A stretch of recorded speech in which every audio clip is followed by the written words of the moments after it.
Assalamualaikum warahmatullahi wabarakatuh. Halo semuanya teman-teman, selamat malam. Selamat datang kembali di channel kesayangan kita, channel Ilo Bercerita, dan masih bersama saya Ilo. Dimanapun teman-teman berada, semoga teman-teman selalu dalam keadaan sehat, bahagia, dan dimurahkan rezekinya. Amin, amin, ya rabbal alamin. Pokoknya doa terbaik untuk teman-teman semua ya. Pada kesempatan yang baik ini, kami akan membawakan satu kisah dari penulis favorit kita semua, yaitu Kenanga Kinasi. Oh, kisah dari Kalimantan, selalu menarik untuk disimak ya teman-teman ya. Tapi sebelum kita masuk ke dalam kisahnya, buat teman-teman mungkin yang baru bergabung atau yang sudah lama bergabung tapi ternyata lupa nih, belum subscribe channelnya, ayo bisa klik dulu tombol subscribe, jangan lupa lonceng notifikasinya dinyalakan, agar teman-teman selalu mendapatkan notifikasi dari konten-konten yang akan kami upload di setiap harinya. Dan untuk channel Ilo Bercerita ini kami upload setiap hari teman-temannya ya, setiap malam jam 9 malam waktu Indonesia bagian Barat. Gak pakai berlama-lama lagi, langsung saja kita masuk ke dalam kisahnya. Pasti udah gak sabaran kan? Langsung saja kita berangkat menuju ke Kalimantan. Misteri sosok ibu muda yang bergentayangan.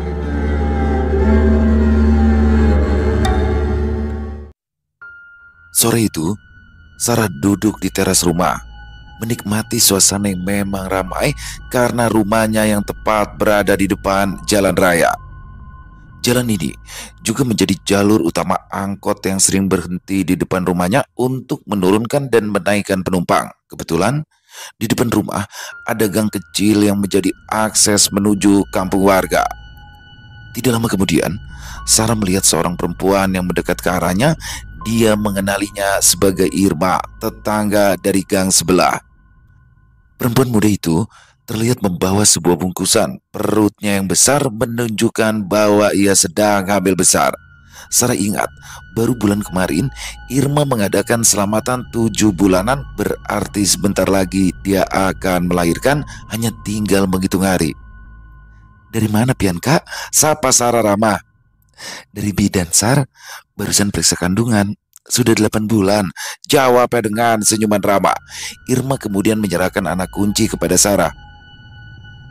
Sarah, titip ini gasan lakiku lah. Ada nasi jua gasan inya makan kalau aku kalambatan bulik dari pasar. Ah, iya kak, jawab Sarah seraya menerima 2 barang yang diserahkan Irma padanya. Pian hati-hati di jalan ya. Suami Irma memang bekerja pada pabrik tahu bersama dengan ayah Sarah. Mereka biasanya akan pulang bersama. Setelah menurunkan ayah Sarah di depan rumahnya, barulah suami Irma akan pulang ke rumahnya. Irma melambaikan tangan pada Sarah. Dia masih sempat tersenyum sebelum melanjutkan perjalanannya lagi. Sarah berpaling, berniat berganti pakaian sebelum berangkat menuju pabrik tahu untuk mengantarkan 2 barang titipan Irma. Dia baru saja selesai mengganti pakaian ketika mendengar suara benturan keras diiringi teriakan dari banyak orang. Apa itu? Sarah bergegas berlari ke depan untuk melihat apa yang terjadi. Ada kecelakaan. Irma dirampak truk. Teriak seseorang. Sarah yang merasa penasaran segera beranjak ke lokasi kecelakaan. Betapa terkejutnya Sarah saat ia melihat siapa yang menjadi korban. Astagfirullah, Kak Irma, desisnya tak percaya. Sosok yang baru saja beberapa menit lalu berbicara dengannya kini tergeletak tak bernyawa di pinggir jalan. Tubuhnya hancur, terlindas mobil dengan kondisi janinnya keluar dari perutnya. Pemandangan itu benar-benar membuat Sarah terpaku ngeri. Beberapa warga lain segera membantu mengangkat tubuhnya. Yang sudah tahu itu, tangan Sarah gemetar ketika kemudian ia berusaha menghubungi ayahnya tentang kejadian itu. Suaminya langsung dikabari, tetapi sengaja hanya mengatakan bahwa istrinya jatuh sakit agar ia tidak semakin panik. Malam itu, kampung Sarah terasa sepi. Tidak ada yang berani keluar. Terlebih lagi, di luar sedang hujan gerimis sehingga warga memilih berada di dalam rumah. Sarah sudah hampir tertidur ketika ia mendengar pintu kamarnya diketuk berulang kali. Sar, bangun, ada tamu, kata ibunya dari luar kamar. Tamu? Siapa mah? Tanya Sarah heran. Ia melirik ke arah jam dinding yang sudah menunjukkan angka 11. Siapa yang datang bertamu di malam selarut ini? Mama juga kada tahu, tapi mulai tadi mangiau saja di muka rumah. Coba pangikam jinguk keluar satu mat. Ibunya Sarah juga tidak tahu siapa tamu yang sejak tadi memanggil-manggil nama anaknya di luar rumah. Jadi ia lalu menyuruh Sarah untuk menengok keluar sebentar. Hai, ada-ada aja, gerutu Sarah karena merasa terganggu. Sarah bergerak dari ranjang dan segera membuka pintu kamar. Binan apa lakian mah? Kalau lakian, Sarah kulir mangaluari. Dia malas keluar kalau yang mencarinya itu ternyata adalah laki-laki. Ya kalau suaranya binian, ibunda Sarah menguap lebar. Dia juga sudah hampir tertidur, tapi harus terbangun lagi karena mendengar ada yang memanggil-manggil nama anaknya. Alis Sarah semakin naik. Ia heran, siapa yang mencarinya di tengah malam seperti ini. Akhirnya ia segera berjalan ke depan rumah. Mana mah? Gak ada orang di sini. Sarah kebingungan karena tidak ada orang di teras mereka seperti yang dikatakan ibunya tadi. Tadi ada kok suaranya di luar rumah. Manggil-manggilmu begini. Sarah, Sarah. Ya, ibunya sampai ikut keluar rumah, bahkan menirukan cara perempuan yang sejak tadi memanggil-manggil nama anaknya. Tapi gak ada orang di sini mah. Pian salah dengar mungkin, sangka Sarah sambil celingukan di teras mencari orang yang memanggil namanya. Ah, gak ada mungkin. Di sini yang namanya Sarah itu cuma kamu, bantah ibunya yang ikut mencari-cari di luar. Ya sudah mah, kita masuk aja, ucap Sarah setelah sekian lama mencari. Ibunya masuk terlebih dulu dengan kening yang masih berkerut, sementara Sarah mengikuti dari belakang. Dia baru saja akan mengunci daun pintu ketika tak sengaja ia menoleh ke arah jalan. Ya, Irma. Di ujung jalan, di bawah temaram lampu jalan, Sarah melihat sosok perempuan yang baru saja meninggal tadi siang. Irma berdiri dengan wajah pucat, perutnya masih nampak besar, tatapan matanya tajam menusuk ke arah Sarah. Jaraknya hampir 100 meter jauhnya dari Sarah, tetapi gadis itu bisa merasakan hawa dingin yang menyelimuti tubuhnya. Adakah Irma? Sarah berbisik sambil menutup pintu rapat-rapat. Irma? Ibunya mengulangi nama yang baru saja disebut oleh anaknya. Irma sudah meninggal, Sarah. Sudah, jangan disebut-sebut lagi. Itu bujuran Kak Irma mah, bisik Sarah keras kepala. Ia lalu menarik tangan ibunya, mengajak mengintip di balik gorden yang dibuka sedikit. Nafas ibunya tersentak ketika ia juga melihat Irma yang sedang berdiri di tempat yang ditunjuk Sarah. Badan perempuan yang melahirkan Sarah itu menggigil ketakutan. Ayo masuk kamar, ucap ibunya sambil setengah menyeret Sarah agar segera masuk. Bukannya masuk ke kamar sendiri, ibunya justru memilih berada di dalam kamar yang sama dengan Sarah. Lampu sengaja dinyalakan agar terang. Keduanya pun berbaring sambil berpelukan ketakutan. Saat itu, ayah dan kakak laki-laki Sarah belum pulang. Mereka mungkin masih di rumah Irma setelah acara tahlilan tadi. Tubuh Sarah terasa dingin. Ketika pintu kamar diketuk keras, mereka berdua saling berpandangan. Sarah yakin sekali, tadi pintu depan sudah dikuncinya dengan rapat. Daun pintu kembali diketuk. Sarah, Sarah hampir terbekik ketika ia mendengar namanya dipanggil dengan nada yang lirih. Sarah, panggilan itu diiringi dengan suara pukulan keras di sepanjang dinding kamar. Itu suara Kak Irma, bisik Sarah. Hanya itu yang terakhir kali dia ingat sebelum akhirnya pingsan. Keesokan paginya, badan Sarah mengalami demam tinggi, sehingga ibunya memaksa ia minum obat penurun panas. Mah, tadi malam itu benar-benar Kak Irma ya? Tanya Sarah setelah ia menghabiskan segelas teh manis hangat. Ibunya mengangkat bahu, wajahnya tampak muram. Mungkin saja, apalagi dia meninggal dalam keadaan tidak wajar. Jadi maksud Pian, Kak Irma bisa gentayangan. Sarah langsung bergidik ngeri, apalagi rumahnya berdekatan dengan lokasi kejadian kecelakaan. Sudah, jangan dipikirkan benar. Ikan banyak-banyak bacaan. Ibunya mengelus dahi Sarah yang masih terasa panas. Kalau sampai nanti sore belum turun juga, ikan bapidara lawan ini Irun. Ya, benar saja. Demam Sarah hanya turun sebentar setelah dia minum obat. 1 jam kemudian, dia kembali menggigil, sedangkan suhu tubuhnya terus naik. Menjelang senja, Ibunya segera menjemput Nini Isur. Kunyit yang sudah diolesi kapur siri dioleskan ke dahi, telapak tangan, kaki, dan bagian tubuh lainnya. Nini Isur mengamati warna janar atau kunyit di kulit Sarah yang tampak merah tidak lagi kuning seperti warna khas janar. Ia menghela nafas sambil membuang sisa janar bercampur beras ke halaman. Gerakan ini dimaksudkannya untuk membuang penyakit di tubuh Sarah. Kami ini lama buluan. Kalau kau pakai galang banang hirang di pegalangan batis, Nini Isun meminta benang hitam pada Ibunda Sarah, memilinnya sedemikian rupa, kemudian dipakaikan di pergelangan kaki Sarah. Menurut Nini Isur, Sarah termasuk lama buluan sehingga sangat sensitif pada gangguan jin. Tidak jarang orang lama buluan ini sampai kerasukan kalau tidak segera dibentengi. Jangan keluar rumah pas maghrib ataupun tengah malam, pesan Nini Isur saat berpamitan pulang. Mendengarlah, tegur Fauzan kakak Sarah yang sejak tadi ikut menunggui ketika adiknya dipidarai. Jangan bandel. Kalau sudah sore anak gadis itu masuk ke dalam rumah, bukannya malah keluyuran.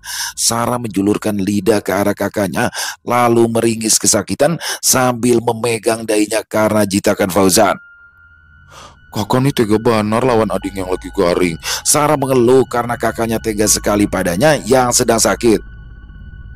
Lagi pula, aku ini sakit bukan karena keluyuran, tapi gara-gara arwah penasaran Kak Irma. Fauzan tertawa terbahak-bahak kala mendengar jawaban adiknya yang terdengar konyol. Ia lalu pergi ke kamar mandi sambil terus mentertawakan jawaban Sarah sehingga adiknya merasa jengkel.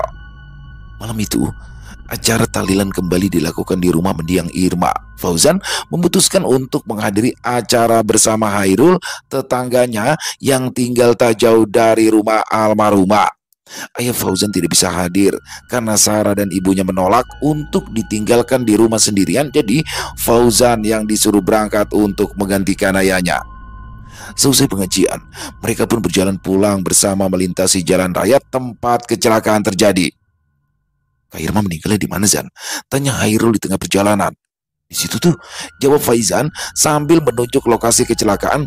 Masih ada pasir yang menutupi bekas ceceran darah di tempat itu. Baru saja Fauzan menunjuk, sosok Irma tiba-tiba saja muncul di pinggir jalan. Kali ini ia duduk sambil menangis pilu. Suaranya sayup-sayup terdengar di pangkuan Irma. Dia menggendong bayi dengan tubuh hancur, berdarah-darah tak berbentuk. Bau amis darah tercium pekat sehingga Fauzan hampir muntah menciumnya. Ia pun segera berlari meninggalkan Hairul yang berteriak-teriak keras memanggil-manggilnya. Zan, kenapa buka? Panggil Hairul yang ikut berlari di belakang karena tak mau ditinggalkan sendirian.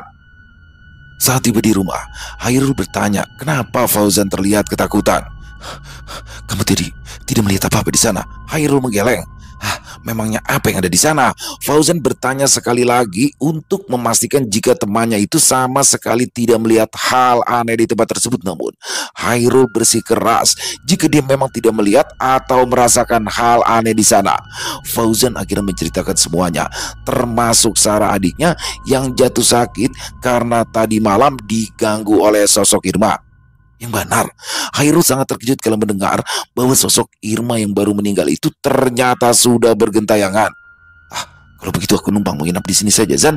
Fauzan tidak bisa menolak. Lagi pula, dia takut jika harus tidur sendirian.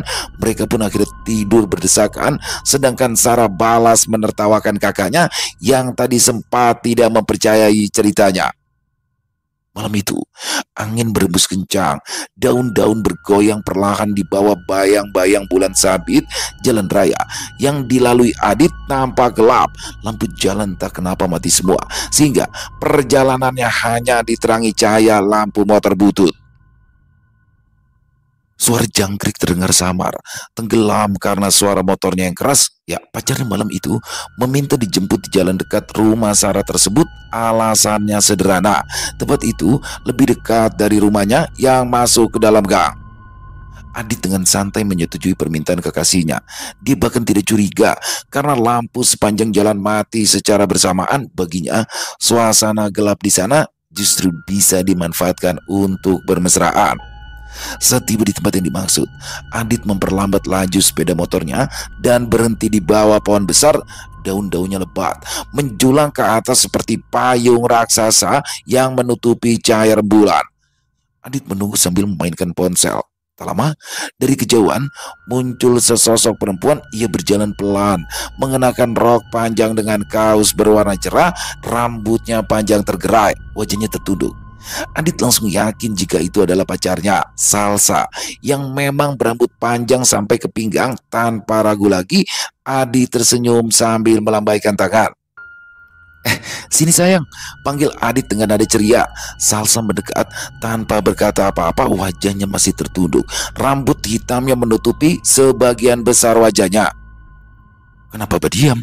Uyuh, Adit bertanya prihatin sambil menggeser motornya sedikit untuk memudahkan kekasihnya naik. Salsa mengangguk pelan. Sebelum naik ke jok belakang motor, Adit merasa aneh. Tapi ia mengabaikannya. Ia hanya berpikir jika pacarnya sedang lelah. Motor Adit melaju pelan, melewati jalan yang gelap dan sepi. Beberapa kali Adit mencoba memulai percakapan, tapi Salsa tetap diam tak bersuara.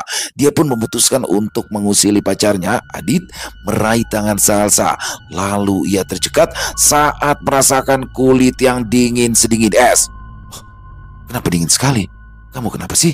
Habis mandi air es?" Tanya Adit sambil tertawa resah.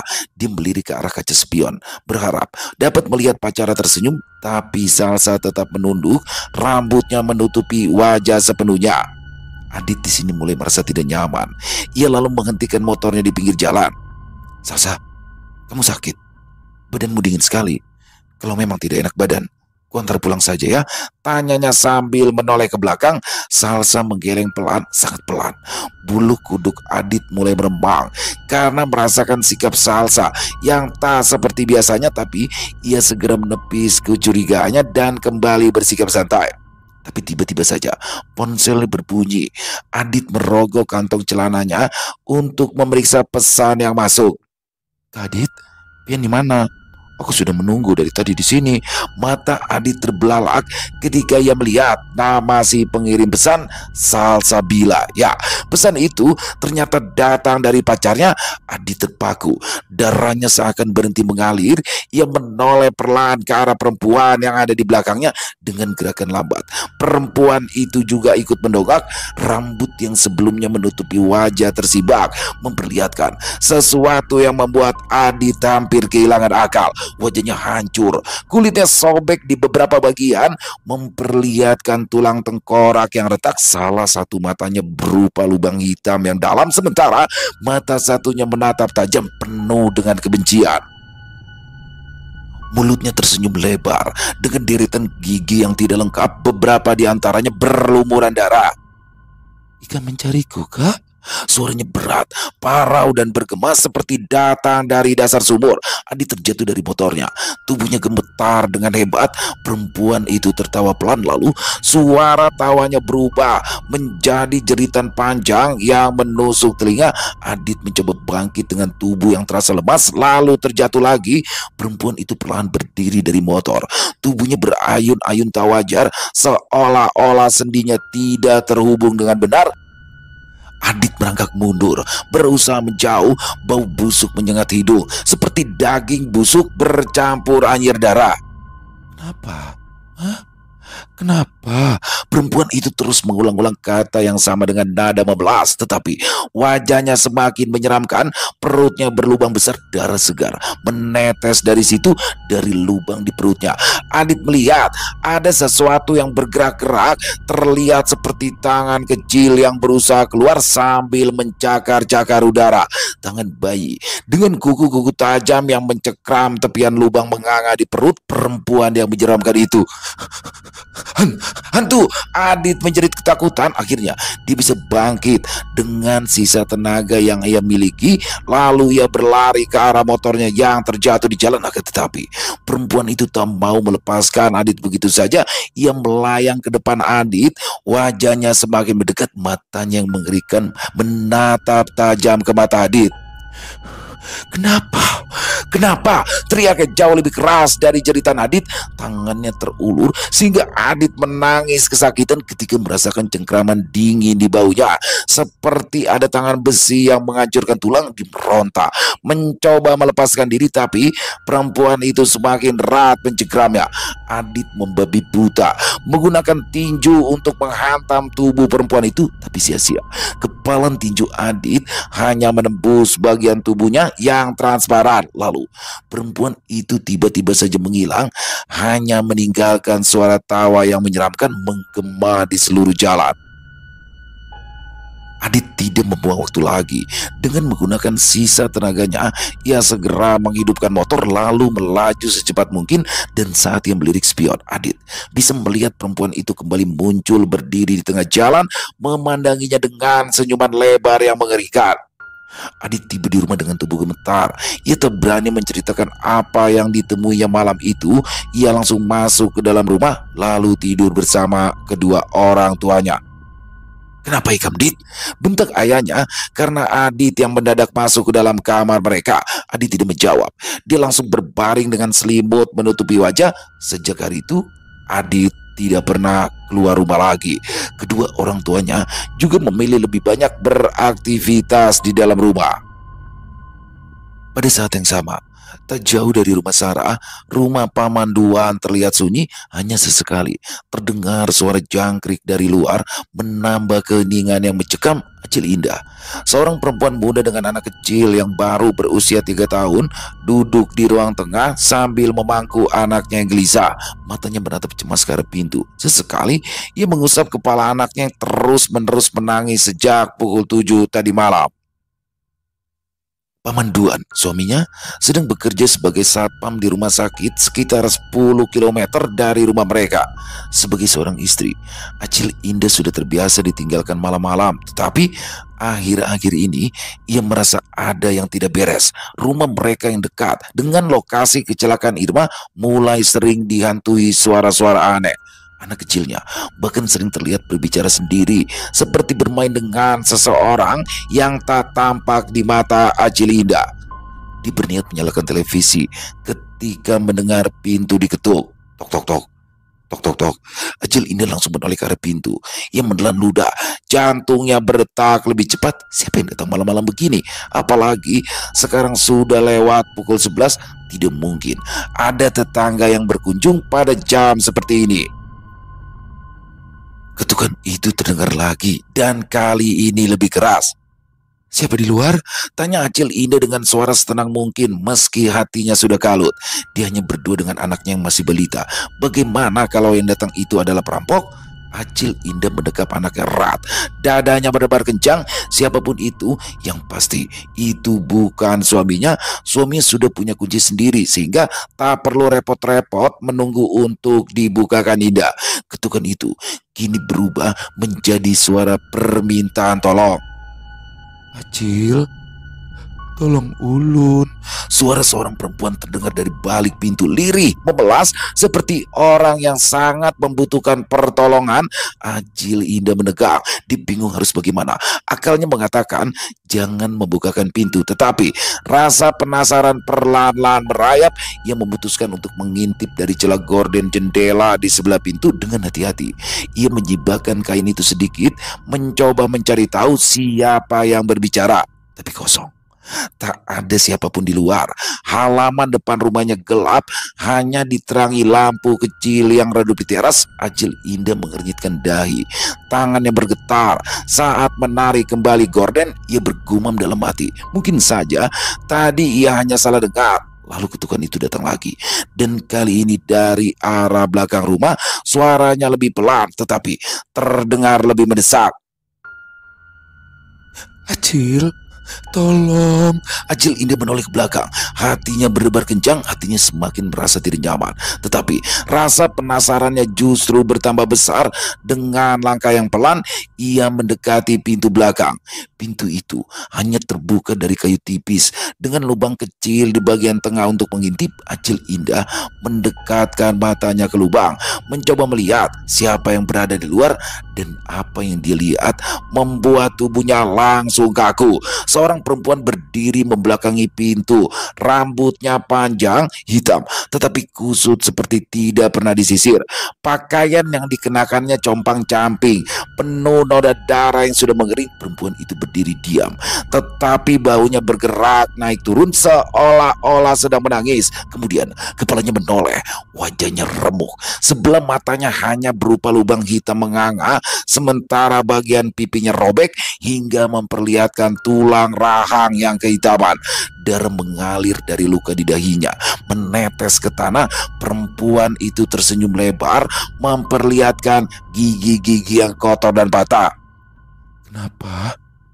Kenapa tidak membukakan pintu, Cil? Suaranya serak, hampir seperti bisikan. Mata satu-satunya yang masih utuh menatap langsung ke arah Acil Indah. Perasaan dingin merayap ke seluruh tubuh Acil Indah, membuatnya sulit bernapas. Acil Indah mundur perlahan, menjauh dari pintu, tetapi perempuan itu juga terus mendekat. Suara kain bergeser terdengar jelas di atas tanah berpasir di luar. Acil, bukakan lawang. Perempuan itu meminta kali ini. Suaranya terdengar seperti jeritan. Dia menggedor-gedor pintu dengan keras, membuat Acil Indah hampir saja menjatuhkan anaknya yang kini kembali menangis histeris. Dengan tubuh gemetar, Acil Indah memeluk anaknya erat. Air matanya mengalir, tetapi ia tidak berani berteriak. Suara gedoran itu semakin keras, seperti ada palu besar yang memukul pintu kayu tersebut. Tiba-tiba saja semuanya berhenti begitu saja. Suasana kembali sunyi. Tidak ada suara ketukan lagi, tidak ada tangisan, hanya suara jangkrik yang kembali terdengar. Acil Indah tidak tertipu begitu saja. Disadar, perempuan mengerikan itu berada tak jauh dari tempatnya berada. Dengan langkah cepat, Acil Indah membawa anaknya ke kamar, lalu mengunci pintu. Malam itu, Acil Indah tidak berani tidur. Ia terus duduk di atas ranjang sambil memeluk anaknya yang akhirnya tertidur setelah beberapa jam menangis. Lalu suara itu kembali datang, tepat seperti dugaannya semula. Kali ini bukan dari pintu, tetapi dari dalam rumah. Acil, kenapa kada mau menolongi ulun? Suara perempuan itu terdengar sangat dekat, seperti sedang berbisik di telinga. Malam itu terasa sangat panjang bagi Acil Indah. Setelah menghadapi kejadian menyeramkan, tubuhnya yang lemah akhirnya menyerah. Dia pingsan karena ketakutan dengan anaknya yang masih meringkuk dalam pelukan. Di pagi harinya, Paman Duan menemukannya dalam kondisi tak sadarkan diri, lalu segera membawanya keluar rumah. Warga pun geger. Kisah tentang sosok menyeramkan yang menghantui Acil Indah akhirnya tersebar. Sarah yang semula diam saja pun ikut bercerita mengenai kejadian yang dialaminya malam itu. Kabar tentang penampakan Irma pun tersebar luas ke seluruh kampung. Ternyata bukan hanya orang yang tinggal di dekat lokasi kecelakaan saja yang ditemuinya. Semua orang yang melintas di jalanan itu juga mendapatkan teror yang sama. Banyak warga mengaku melihat sosoknya berdiri di pinggir jalan. Kadang dia membatu, kadang berjalan perlahan sambil menangis terisak-isak. Pedagang kecil yang sering lewat malam hari setelah pulang berjualan pun memilih menghindari jalur itu. Mereka semua memilih mencari jalan memutar yang lebih jauh daripada harus bertemu sosok Irma yang menakutkan. Julak Rusida yang punya warung kopi tak jauh dari rumah Sarah juga bercerita pernah melihat sosok perempuan dengan wajah remuk menghampiri warungnya. Saat itu dia heran karena biasanya pelanggan warung Julak Rusida adalah laki-laki yang hobi begadang. Sempat dia mengira jika perempuan tersebut merupakan istri salah satu pelanggan yang ingin mendamprat suaminya. Tetapi ketika perempuan itu mendekat, Julak Rusida melihat darah yang menetes dari wajahnya yang hancur.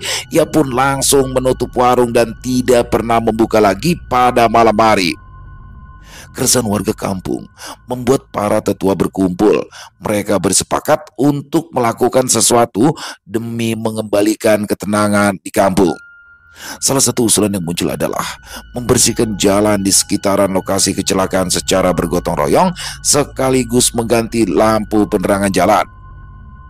Harapannya, jika jalan itu terang benderang, kehadiran penampakan bisa diminimalkan. Keesokan harinya, seluruh warga turun tangan. Para lelaki membawa perlengkapan yang diperlukan, sementara perempuan menyiapkan makanan dan minuman untuk para pekerja.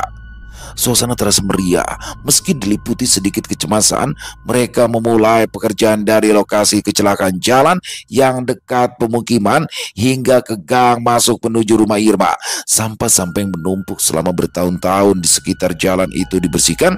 Beberapa pohon yang terlalu rimbun ditebang agar cahaya lampu lebih mudah menyebar. Menjelang sore, warga berhasil menyelesaikan pembersihan. Ketika lampu-lampu mulai menyala di malam hari, jalan yang sebelumnya gelap dan menyeramkan kini terlihat lebih terang. Warga kampung merasa sedikit lega. Mereka yakin usaha gotong royong ini akan mengusir energi negatif di tempat itu. Tapi sayang, kelegaan yang dirasakan warga kampung ternyata hanya bertahan sebentar saja. Tepat pukul tengah malam, semua lampu jalan yang baru dipasang itu mendadak padam. Gelap kembali menyelimuti lokasi tersebut. Terasa seperti sebuah pertanda buruk. Beberapa warga yang kebetulan masih terjaga langsung keluar dari rumah untuk memeriksa apa yang terjadi. Paman Duan yang tadi siang ikut memasang lampu segera turun tangan. Ia memeriksa kabel-kabel dan saklar utama, tapi semuanya terlihat normal. Sepertinya ada yang tidak beres, Pak, ujar Paman Duan sambil menggaruk kepalanya yang mulai beruban. Apa mungkin hantu Irma kadang mau jalan ini diberi lampu? Belum selesai Paman Duan berbicara, terdengar suara tertawa kecil dari arah belakang. Suaranya lirih tetapi cukup jelas di tengah keheningan malam. Beberapa warga yang mendengarnya langsung merinding. Seluruh bulu kuduk mereka berdiri, mata mereka mencari-cari sumber suara, tetapi hanya kegelapan yang mereka lihat. Warga yang mendengar suara itu mulai merasa cemas. Sebagian besar dari mereka memutuskan untuk kembali ke rumah, takut jika sesuatu yang lebih buruk terjadi. Namun beberapa lelaki yang mengaku sebagai pemberani memilih berkumpul di depan warung Julak Rusida. Warung itu memang sudah tutup sejak tadi sore, tetapi bangku kayunya masih belum dirapikan sehingga para lelaki itu bisa duduk di sana sambil mengobrol. Mereka memiliki alasan sehingga tetap berada di tempat tersebut. Ada yang curiga sebenarnya ini bukanlah ulah hantu Irma, apalagi semasa hidupnya Irma adalah perempuan baik-baik. Aneh rasanya kalau Irma mendadak gentayangan dan menghantui semua warga. Aku yakin ini adalah ulah bubuhan bujangan, gumam Paman Imis, lelaki berambut botak yang suaranya paling keras. Mereka iseng menakuti warga kampung kita. Kasihan Irma menjadi fitnah yang bukan-bukan. Teman-temannya mengangguk setuju. Setelah kecelakaan itu, mereka memang sempat melihat Adit, Fauzan, dan beberapa pemuda lainnya berkumpul di sana. Terlebih lagi, yang mengaku melihat penampakan arwah Irma kebanyakan adalah para pemuda tangguh. Bisa saja mereka sengaja berdusta agar warga kampung semakin ketakutan. Tetapi kecurigaan Paman Imis dan kawan-kawannya segera luntur. Sekitar pukul 1 dini hari, ada kejadian yang membuat mereka semua kehilangan keberanian. Bayang-bayang seorang perempuan muncul di lokasi kecelakaan Irma. Rambutnya panjang tergerai, tubuhnya melayang pelan dengan bau amis darah yang tercium tajam. Perempuan dengan perawakan mirip mendiang Irma itu berhenti di tengah jalan, menatap lurus ke arah pos ronda. Man, jangan berparak. Salah satu laki-laki menegur Paman Imis yang sudah berdiri dari duduknya, memberanikan diri mendekat untuk melihat dengan jelas. Namun dia baru beberapa langkah maju ke depan, perempuan itu sudah tersenyum lebar seolah menyambutnya. Senyumannya terlalu lebar hingga sudut bibirnya hampir menyentuh telinga. Matanya yang tinggal satu terlihat memancarkan kebencian. Paman Imis langsung mundur, tubuhnya gemetar. Teman-temannya yang lebih tanggap segera membacakan ayat kursi. Mereka membaca keras-keras sampai sosok Irma menghilang seperti asap. Malam itu juga mereka yakin bahwasanya Irma memang jadi hantu penasaran. Hanya saja tidak ada yang tahu apa penyebabnya. Tidak ada yang berani bertanya pada suami Irma. Laki-laki itu sudah sangat terpukul karena kehilangan istri dan juga calon anaknya sekaligus. Setelah acara tahlilan di malam ketiga, suami Irma memutuskan kembali ke rumah orang tuanya agar tidak teringat sosok istrinya lagi. Bahkan di depan rumah sudah ada tulisan dijual. Keesokan malamnya, Hairul baru saja pulang dari rumah neneknya di kampung sebelah. Udara dingin menusuk kulit, kabut tipis mulai menyelimuti jalanan. Jalan yang dilalui sepi, hanya diterangi lampu motor yang memantulkan bayangan pohon di tepi jalan. Hairul merasa sedikit was-was, tapi ia berusaha untuk mengabaikan perasaan aneh itu. Jalan yang dilaluinya adalah rute yang biasa, sehingga ia sudah hafal betul setiap sudutnya. Meskipun begitu, matanya terus melirik ke spion. Bagaimanapun juga, dia tetap merasa ngeri kalau bertemu dengan sosok Irma. Dalam hati Hairul memaki dirinya sendiri yang sempat ketiduran di rumah neneknya sehingga harus pulang kemalaman. Dia tidak bisa menginap di sana karena besok pagi dia harus bekerja di pabrik tahu. Saat melewati jalan dekat lokasi kecelakaan Irma, Hairul mulai merasakan sesuatu yang berbeda. Udara yang dingin terasa semakin menusuk. Suara jangkrik mendadak hilang.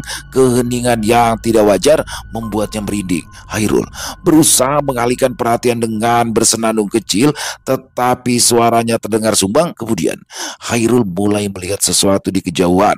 Pada awalnya, Hairul mengira jika itu hanyalah pantulan lampu motornya, tetapi semakin dekat, ia menyadari bahwa sosok tersebut adalah perempuan yang berdiri di tepi jalan. Dia memakai baju putih yang lusuh, rambut panjangnya menutupi sebagian wajahnya. Jantung Hairul berdetak kencang. Aku cuma salah lihat, gumamnya untuk menenangkan diri. Ia mempercepat laju motornya, berniat melewati sosok itu tanpa memperdulikan. Namun, ketika motornya hanya berjarak beberapa meter, perempuan itu mendongak ke arahnya. Wajah Irma terlihat jelas di bawah sorot lampu motor. Hairul langsung membelalakan mata. Perempuan yang sangat mirip dengan Irma itu terlihat penuh luka. Darah mengalir dari dahi ke pipinya. Hairul tersetak, tangannya refleks memutar gas motor lebih kencang, tetapi di saat yang bersamaan ia merasakan sesuatu yang aneh pada stang motornya. Motor yang dikendarainya mendadak terasa berat, seperti ada yang menariknya ke belakang. Hairul mencoba untuk mengendalikan motor, hanya saja semakin ia berusaha bertambah sulit motor itu untuk digerakkan. Dan ketika ia menoleh ke belakang, Hairul melihat perempuan itu tidak lagi berdiri di tepian jalan. Sosoknya kini berada tepat di belakang motornya, membonceng dengan kepala yang terkulai patah ke samping. Hairul berteriak panik, suaranya pecah di tengah malam yang sunyi. Dia memutar gas sekuat tenaga, tetapi motor itu seperti kehilangan tenaga. Dengan putus asa, Hairul menjatuhkan motornya ke sisi jalan, berlari secepat mungkin. Jantungnya berdegup kencang, kakinya berlari tanpa arah.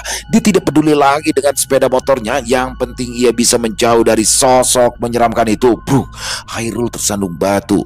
Dia terjatuh dengan keras, lututnya berdarah karena tergores batu tajam di jalan. Dalam hati, Hairul terus berdoa agar bisa selamat dari teror ini. Dalam keadaan panik, Hairul melihat ada rumah Fauzan yang lampunya masih menyala terang. Ia berlari sekuat tenaga untuk menuju rumah Fauzan, berharap bisa mendapat pertolongan. Ketika sampai di depan pintu, Hairul mengetuk keras sambil berteriak, "Zan, buka lawang, Zan! Oi Zan!" Teriaknya kencang karena pintu yang belum juga terbuka. Pintu rumah terbuka. Ayah Fauzan muncul.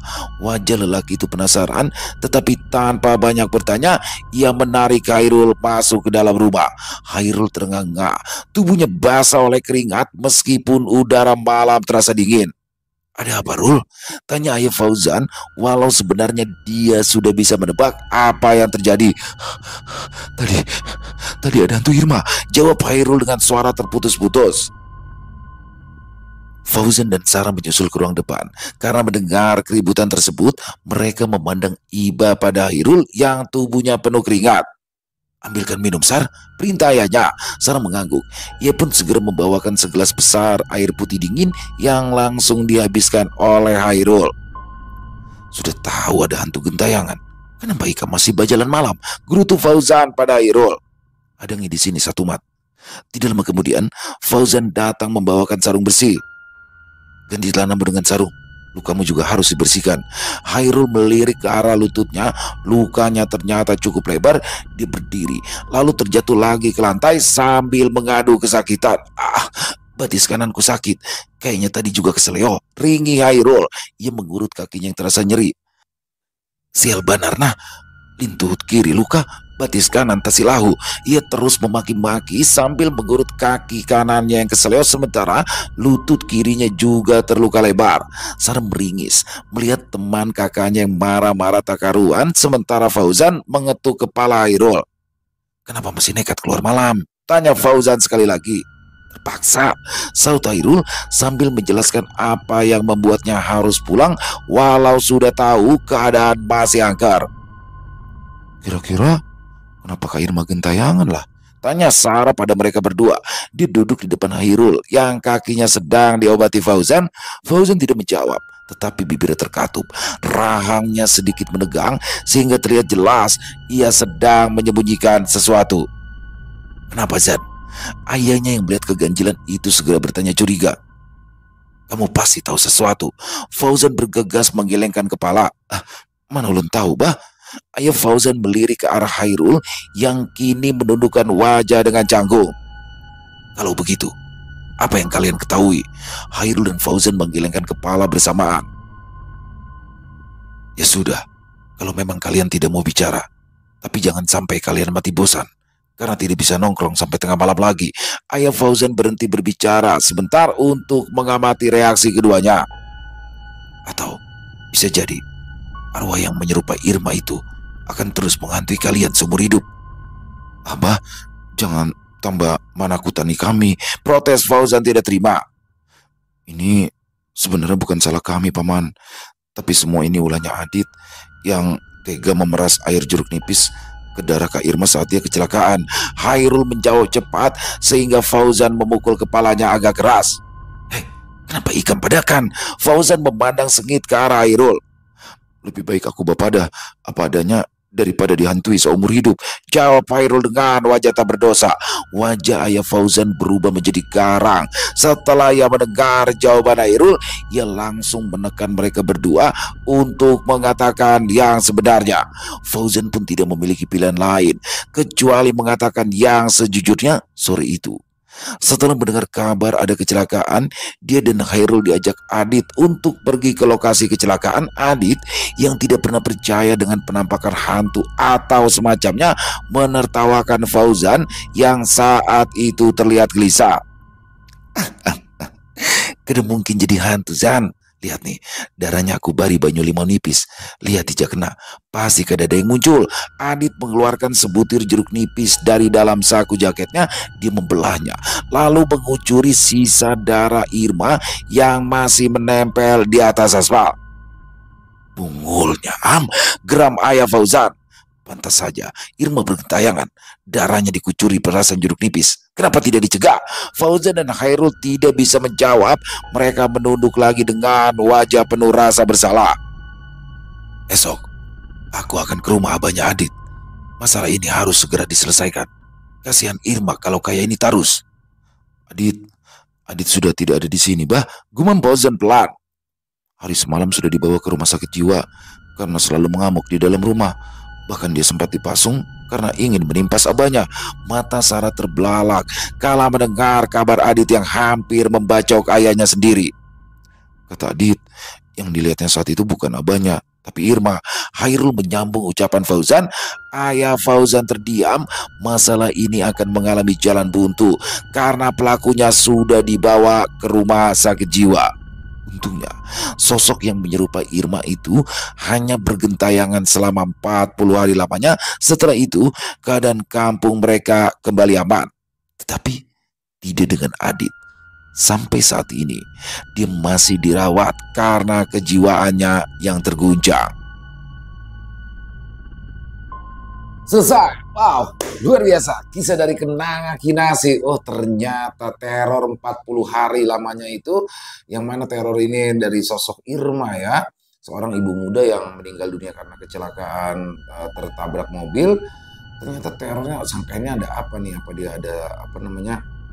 masih ada sesuatu sebelum dia meninggal, atau ada pokoknya ada sesuatu apa, ternyata di sini adalah tingkah laku dari anak muda yang ngeselin nih. Adit, perasaan jeruk nipis. Jadi memang ada beberapa cerita, dan ini saya juga banyak teman-teman saya yang bilang bahwasanya kalau perasan jeruk nipis itu sangat berpengaruh ya terhadap darah orang yang meninggal. Tapi please don't try this at home ya, jangan dicoba teman-teman, jangan dicoba, karena menurut beberapa orang yang bilang itu menyakiti si pemilik darah itu. Jadi waktu habis kejadian itu diperesin tuh apa di peresin perasan jeruk nipis itu airnya ke darahnya, dan itu perih katanya teman-teman. Jadi apa namanya, minta tolong untuk diselesaikan, dan di sini Adit ngeselin banget. Pantesan Adit diteror ya, dan ditanya kenapa maksudnya kenapa dia ngelakuin itu gitu loh ternyata ya. Dan Fauzan dan Hairul juga sama,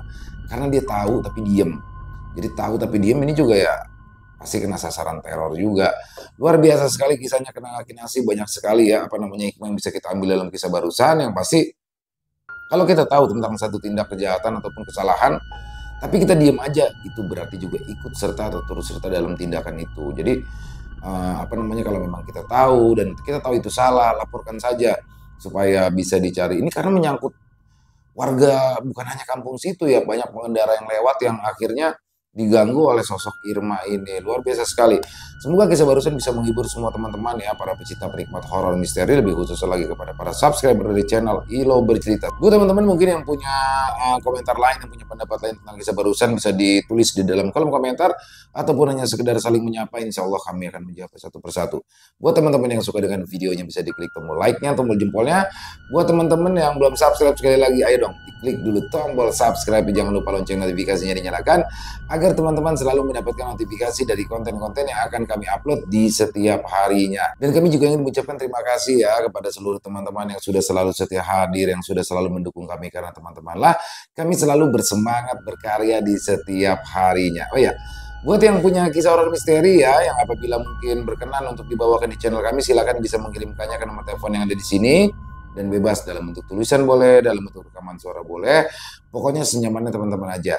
Buat teman-teman yang sudah mengirimkan kisah, kami ucapkan terima kasih, dan di akhir kata saya Ilo mengucapkan permohonan maaf apabila mungkin dalam pembawaan kisahnya ada kata-kata saya yang salah, ataupun ada kata-kata saya mungkin yang kurang berkenan. Saya mohon dibukakan pintu maaf yang seluas-luasnya. Sampai berjumpa lagi di konten-konten kami selanjutnya yang pasti tidak kalah serunya, yang pasti tidak kalah horor, yang masih bersama saya Ilo di channel Ilo Bercerita. Salam sehat, sukses selalu untuk kita semua. Wassalamualaikum warahmatullahi wabarakatuh.